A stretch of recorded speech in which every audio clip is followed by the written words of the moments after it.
Hello everyone, welcome back to our channel. आज से हम शुरू करने वाले हैं द पंजाब कोर्ट एक्ट का चैप्टर नंबर 4। इससे पहले वाली वीडियोस के अंदर हमने चैप्टर 3 तक पूरा कवर कर लिया है। आज इसी सीरीज को हम आगे बढ़ाते हुए चैप्टर 4 करेंगे। अगर आपने हमारी वो पहले वाली वीडियोस नहीं देखी हैं तो आप प्लेलिस्ट में जाके देख सकते हैं, वहाँ पे आपको अवेलेबल है। तो शुरू करते हैं हमारा चैप्टर 4 पंजाब कोर्ट एक्ट 1918। अब अगर हम बात करें पंजाब कोर्ट एक्ट चैप्टर 4 की, तो हम इसके अंदर पढ़ने वाले हैं कौन सा topic, appellate and revisional jurisdiction in civil cases. हम इसके बारे में पढ़ने वाले हैं, appellate and revisional jurisdiction in civil cases. अब इसके अंदर अगर हम बात करें नंबर ऑफ सेक्शन की, तो हम पढ़ने वाले हैं सेक्शन 38 टू 44A। ये हम सेक्शन से डील करने वाले हैं इस पार्ट के अंदर। तो शुरू करते हैं हमारा सेक्शन नंबर, पहला सेक्शन इस सीरीज के अंदर, सेक्शन नंबर 38, जो कि बात कहता है अपील फ्रॉम डिस्ट्रिक्ट जज और एडिशनल डिस्ट्रिक्ट जज। मतलब अगर कोई आदमी किसी डिस्ट्रिक्ट जज के फैसले से संतुष्ट नहीं है या फिर किसी एडिशनल डिस्ट्रिक्ट जज के फैसले से संतुष्ट नहीं है, उसको ऐसा लगता है कि ये जो फैसला हुआ है बायस हुआ है या किसी और तरीके से ये रीजनेबल फैसला नहीं हुआ है, तो वो उस केस में कहां पर अपनी अपील दायर करेगा। और ये कहां पर दे रखा है हमें, सेक्शन 38 के अंदर। तो हम पढ़ते हैं 38 में लिखा क्या है। Save as otherwise provided by any enactment for the time being in force and appeal, क्या जाएगी, अपील जाएगी, फ्रॉम अ डिक्री, कोई भी डिक्री हो उसके अगेंस्ट में, कोई भी ऑर्डर हो इसके अगेंस्ट में। और ये जो डिक्री या ये जो ऑर्डर है किसने पास किए होने चाहिए, डिस्ट्रिक्ट जज ने पास किए होने चाहिए, या फिर कोई भी एडिशनल डिस्ट्रिक्ट जज ने पास किए होने चाहिए, एडीजे ने। Exercising original jurisdiction shall lie to high court. इसका मतलब ये हो गया बच्चों कि अगर किसी डिस्ट्रिक्ट जज ने या किसी एडीजे ने, एडिशनल डिस्ट्रिक्ट जज ने, कोई भी ऑर्डर पास किया हो, कोई भी डिक्री पास की हो, अगर कोई पार्टी उसके फैसले से संतुष्ट नहीं है तो वो अपनी अपील कहां पर डाल सकती है, हाई कोर्ट के अंदर डाल सकती है। ये हमारा कहता है पहला क्लॉज किसका, सेक्शन 38 का। अब अगर हम बात करें क्लॉज 2 की, an appeal shall not lie to high Court from a decree or order of ADJ additional district जज in any case in which if the decree or order has been made by district judge and appeal would not lie on the court। इसका मतलब ये हो गया, अगर किसी ADJ ने और अगर कोई डीजे डिस्ट्रिक्ट जज उसने कोई ऑर्डर या कोई डिक्री पास कर दी और अगर पार्टी उसके फैसले से संतुष्ट नहीं है, तो वो उसी सेम कोर्ट के अंदर अपील नहीं जा सकती। अगर उसको अपील करनी है तो वो हाई कोर्ट में करेगा, सेम डीजे के पास नहीं करेगा, सेम एडीजे के पास नहीं करेगा। इसका मतलब यही है, मतलब ये है कि अगर आपको अपील करवानी है तो आप हायर कोर्ट्स में जाएंगे, ना कि सिमिलर कोर्ट या उससे मिलते जुलते कोर्ट्स के अंदर।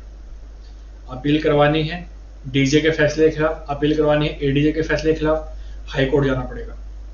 सेम कोर्ट या सिमिलर कोर्ट्स में अपील नहीं होगी। ये हमारा कहता है सेक्शन 38। अब हमने अगर 38 में बात करी कि अपील होगी डिस्ट्रिक्ट कोर्ट जज के और एडीजे के जज के फैसले के खिलाफ, तो हम 39 में बात करेंगे अपील होगी किसके फैसलों के खिलाफ, सिविल जज सीनियर डिवीजन के फैसलों के खिलाफ और सिविल जज जूनियर डिवीजन के फैसलों के खिलाफ। 38 में हमने बात की थी अपील होगी डिस्ट्रिक्ट जज के फैसलों के खिलाफ, लेकिन 39 में हम बात करेंगे अपील होगी सिविल जज सीनियर डिवीजन के फैसलों के खिलाफ, सिविल जज जूनियर डिवीजन के फैसलों के खिलाफ।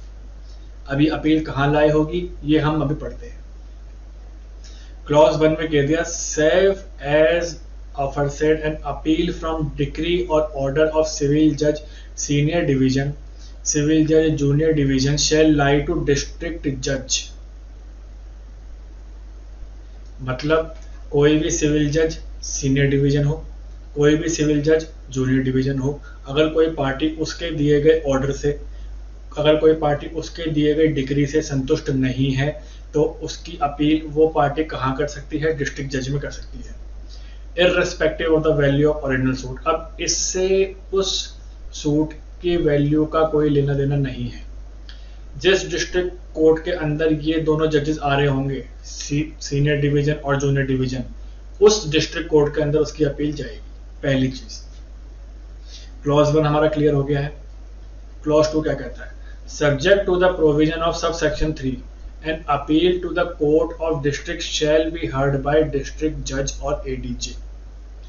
मतलब अगर कोई ऐसी आती है तो उसकी अपील कौन सुनेगा? डिस्ट्रिक्ट जज सुनेंगे और एडीजे साहब सुनेंगे। यहां तक की बात क्लियर है।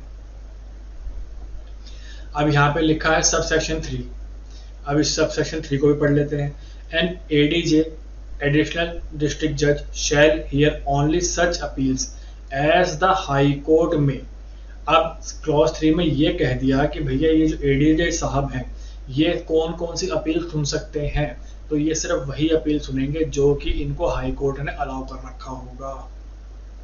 और हाई कोर्ट अलाउ कैसे करेगा?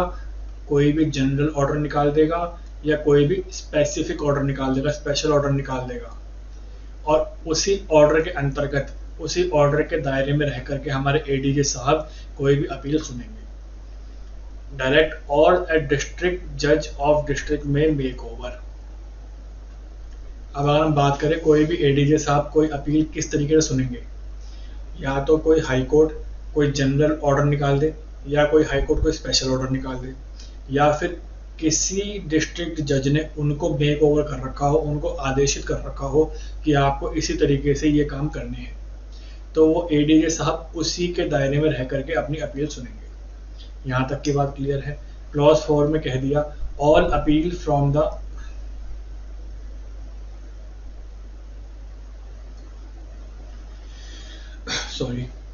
क्लॉज 4 में कह दिया all appeal from the decree or order of civil जज सीनियर डिवीजन, सिविल जज junior division pending in the high court. ऐसी कोई भी अपील जो कि पेंडिंग है हाई कोर्ट में अगेंस्ट किसके फैसले के?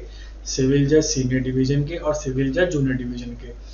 तो क्या होगा? Irrespective of the value of original suit shall be transferred. अब ये सब जो अपील्स है ट्रांसफर कर दी जाएंगी किसको?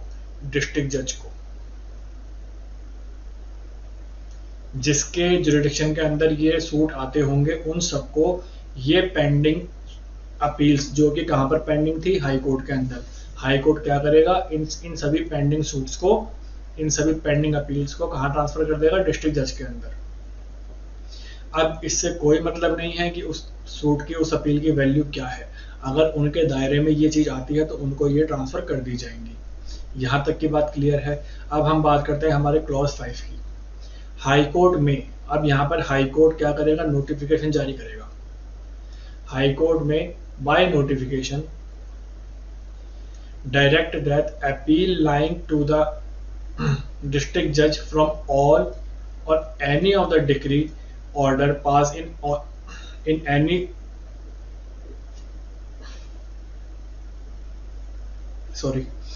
any original suit by civil judge senior division, civil judge junior division shall be preferred to such other civil judge senior division and civil judge junior division as may mentioned in the notification, and appeal shall thereupon be preferred accordingly, and the court on such other civil judge senior division and civil judge junior division shall be deemed to be district court for the purpose of appeal। अब इसके अंदर क्या होगा कि जो high court होगी वो एक नोटिफिकेशन जारी करेगी जिसके अंदर वो ये तय करेगी, जिसके अंदर वो ये आदेश देगी कि इस अपील को सुनने के लिए, वो कोई भी अपील हो सकती है, इन अपील्स को सुनने के लिए कोई भी डिस्ट्रिक्ट जज हो या किसी भी डिस्ट्रिक्ट जज की कोई सारी पावर या कुछ पावर्स वो किसको दे देगी? किसी भी सिविल जज जूनियर डिवीजन को या किसी भी सिविल जज सीनियर डिवीजन को।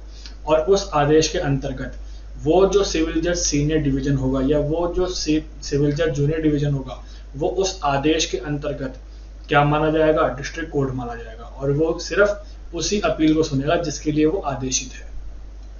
और ये आदेशित किस में होगा, नोटिफिकेशन में होगा, और ये नोटिफिकेशन कौन जारी करेगा, हाई कोर्ट जारी करेगा। यहां तक की बात क्लियर है। अब हम बात करते हैं सेक्शन 40 की।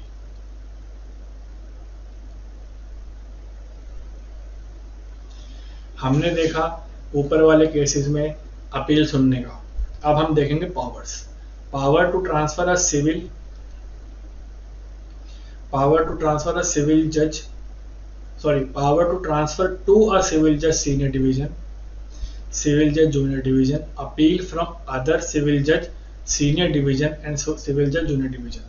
मतलब ये है कि एक सीनियर डिवीजन के जज से दूसरे सीनियर डिवीजन के जज को कोई हम सूट ट्रांसफर कर देते हैं, कोई हम अपील ट्रांसफर, यहाँ पर हम सूट की बात नहीं करेंगे, यहाँ पर हम अपील की बात करेंगे। कोई हम अपील ट्रांसफर करते हैं या फिर किसी जूनियर डिवीजन से किसी और जूनियर डिवीजन को हम अपील ट्रांसफर करते हैं, तो उसका क्या प्रोसेस होगा वो हमें बताता है सेक्शन 40। अ डिस्ट्रिक्ट जज में transfer any appeal pending before him. कोई भी डिस्ट्रिक्ट जज जिसके पास कोई अपील पेंडिंग पड़ी है तो वो ट्रांसफर कर सकता है from a decree or order of civil जज सीनियर डिवीजन, सिविल जज junior division to any other civil जज senior division to any other civil judge junior division under his administrative control to competent to dispose of them। अब ऐसा हो सकता है कि मान लीजिए कोई सिविल जज सीनियर डिवीजन है, उसके फैसले से कोई पार्टी संतुष्ट नहीं है, तो उसने क्या किया, डिस्ट्रिक्ट कोर्ट में अपनी अपील दायर कर दी। अब उस केस में क्या हुआ कि जो डिस्ट्रिक्ट जज साहब थे उन्होंने उस अपील को किसी और सिविल जज सीनियर डिवीजन के पास दे दिया, तो अब जो वो सिविल जज सीनियर डिवीजन साहब होंगे वो उसको हेल्ड करेंगे। यहां तक की बात क्लियर है। द डिस्ट्रिक्ट जज में विड्रॉ। अब हमने जब क्लॉज 1 में बात करी कि वो ट्रांसफर कर सकते हैं, तो क्लॉज 2 में बोल दिया कि जो उन्होंने ट्रांसफर किया था ना मामला, वो वापस भी ले सकते हैं। द डिस्ट्रिक्ट जज में विड्रॉ एनी अपील, जो उन्होंने ट्रांसफर की थी, any appeal so transfer either here and dispose of it himself. अपने आप भी उस मामले को सुन सकते हैं और अपने आप भी उस मामले के ऊपर फैसला सुना सकते हैं। कौन, डिस्ट्रिक्ट जज साहब। कब, जब उन्होंने वो मामला ट्रांसफर किया हो और उसको वापस ले लिया हो, विड्रॉ कर लिया हो, और transfer it to the court in his administrative control competent to dispose of. या तो वो उस मामले को स्वयं सुनेंगे और स्वयं उसका फैसला करेंगे, या फिर उसको किसी और जज के पास जो कि उनके कंट्रोल में है उसके पास भेज देंगे। यहां तक की बात क्लियर है। अब हम देखते हैं हमारा क्लॉज 3।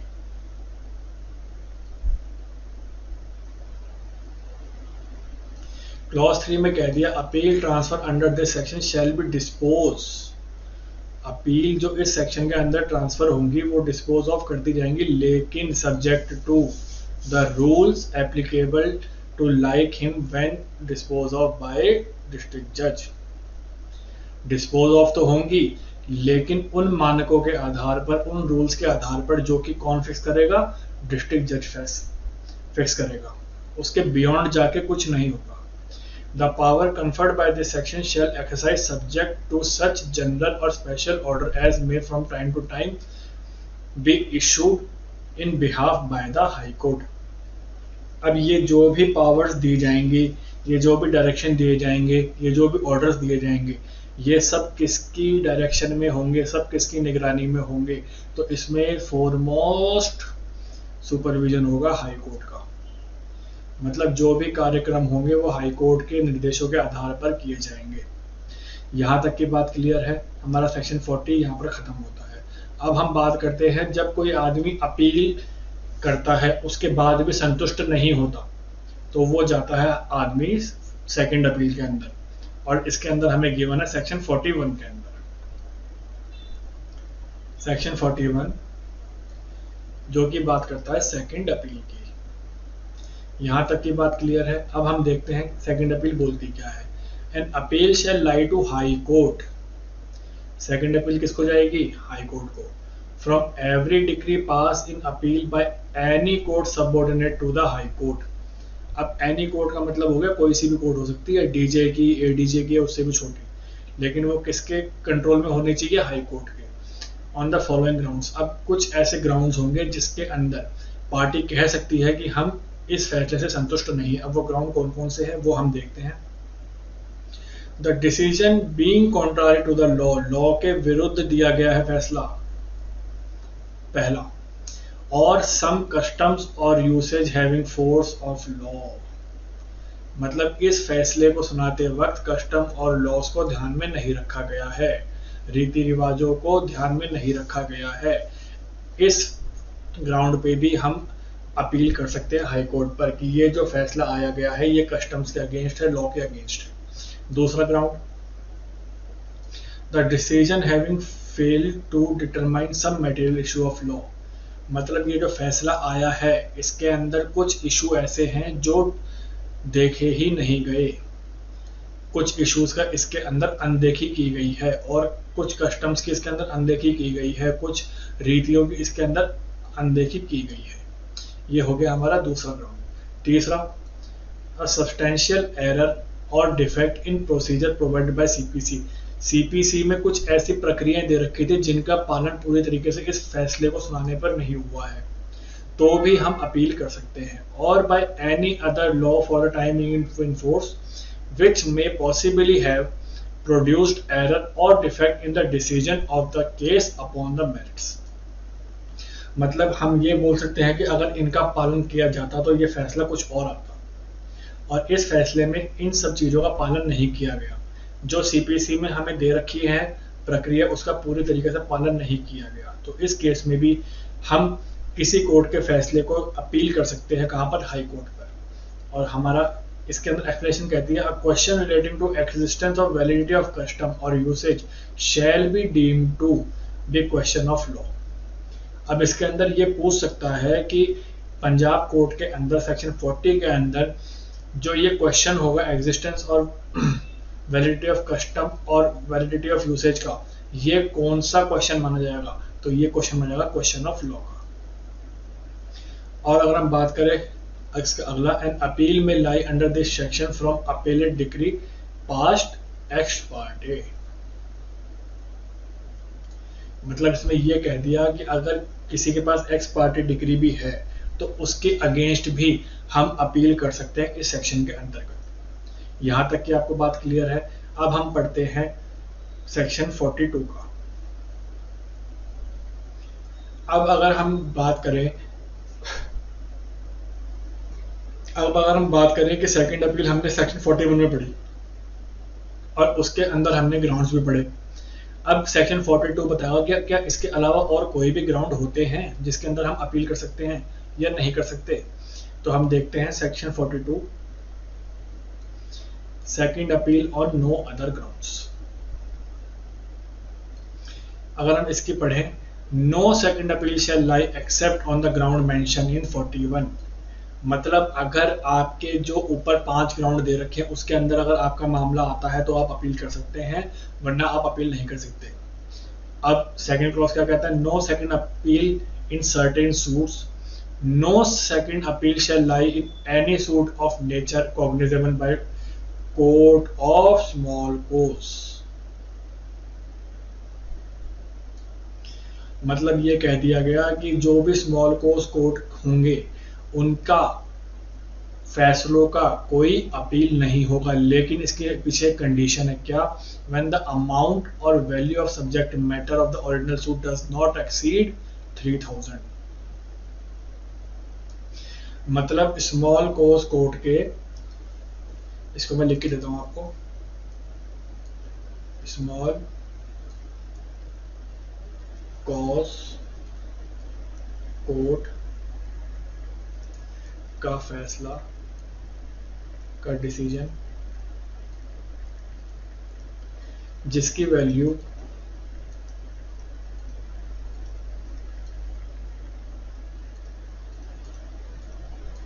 3000 से कम है,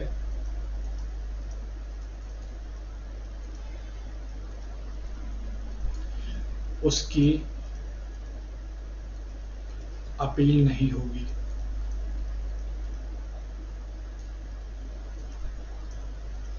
यहां तक की बात आपको समझ में आई। और ये आपको याद रखने वाली चीज़ है 3000 रुपीज़, क्योंकि ये आपका प्रीमियम ऐसे कैसे पूछ लेगा। अब अगर हम पहले पढ़ के आए थे तो उसमें कहा था कि स्मॉल कोस कोर्ट की जुरिडिक्शन 2000 रुपये तक की मानी जाएगी, लेकिन अगर हम इसकी बात करेंगे तो अपील के केस में 3000 रुपये तक के मामले उसकी कोई अपील नहीं होगी। ये बात ध्यान रखना, इसमें कंफ्यूजन मत करना। अब अगर हम बात करें हमारा नेक्स्ट सेक्शन रिवीजन, जो कि बात करता है सेक्शन 44, और सीपीसी में रिवीजन कहाँ दे रखा है वो आप मेरे को कमेंट सेक्शन में कमेंट करके बताएंगे। अभी मैं आपको बता रहा हूँ रिवीजन जो कि हमें कहाँ मेंशन है सेक्शन 44 के अंदर। द हाई कोर्ट में call for the record of any case which has been decided by any court subordinate to him। मतलब ऐसे कोई भी केस जहां पर हाई कोर्ट को लगता है कि इसमें फैसला सही तरीके से नहीं हुआ है, और वो फैसले कौन से होंगे, उस हाई कोर्ट से नीचे के अदालतों में होंगे, चाहे वो डिस्ट्रिक्ट कोर्ट हो चाहे वो सबऑर्डिनेट कोर्ट हो। जहां पर हाई कोर्ट को ऐसा लगता है कि भैया इन फैसलों में फैसला देते हुए कुछ छूटा है, कुछ कमी है, तो उस केस में, या फिर जिस केसों में कोई अपील लाई नहीं हुई, if such subordinate court appears, अगर हाई कोर्ट को ऐसा लगता है कैसा, to have exercise a jurisdiction not vested in by law, मतलब लॉ के द्वारा उसको अधिकार नहीं थे लेकिन फिर भी सबऑर्डिनेट कोर्ट्स ने वो फैसला सुनाया। To have failed to exercise jurisdiction so vested, मतलब उसके पास जो अधिकार क्षेत्र थे उसका पूरी तरीके से पालन नहीं किया, उस केस में भी। To have acted in exercise of its jurisdiction illegally, मतलब उन्होंने अपने अधिकारों का, अपने जुरिडिक्शन का इल्लीगल तरीके से पालन किया, और with material irregularity the high court may make such order in case as it think fit. अगर ये 3 कंडीशनें हुई तो इस केस में हाई कोर्ट एक ऑर्डर पास करेगी, और उसके ऑर्डर के बाद उस सबऑर्डिनेट कोर्ट के ऊपर जो भी अपील लाई करनी है वो हाई कोर्ट का फैसला होगा, वो और कोई नहीं कर सकता। यहाँ तक की बात क्लियर है। अब हम अपने अगले सेक्शन में चलेंगे जो कि इस सेशन का आखिरी सेक्शन होने वाला है, और हमारा आज चैप्टर 4 भी खत्म हो जाएगा, जो कि बात करता है section 44A period of limitation. और ये आपका पीरियड ऑफ लिमिटेशन जो है ये आपका इंपॉर्टेंट क्वेश्चन बनता है, क्योंकि हरियाणा में आपसे लिमिटेशन में जोड़ के भी क्वेश्चन पूछ सकते हैं, तो इसका क्या ध्यान रखना है हमें।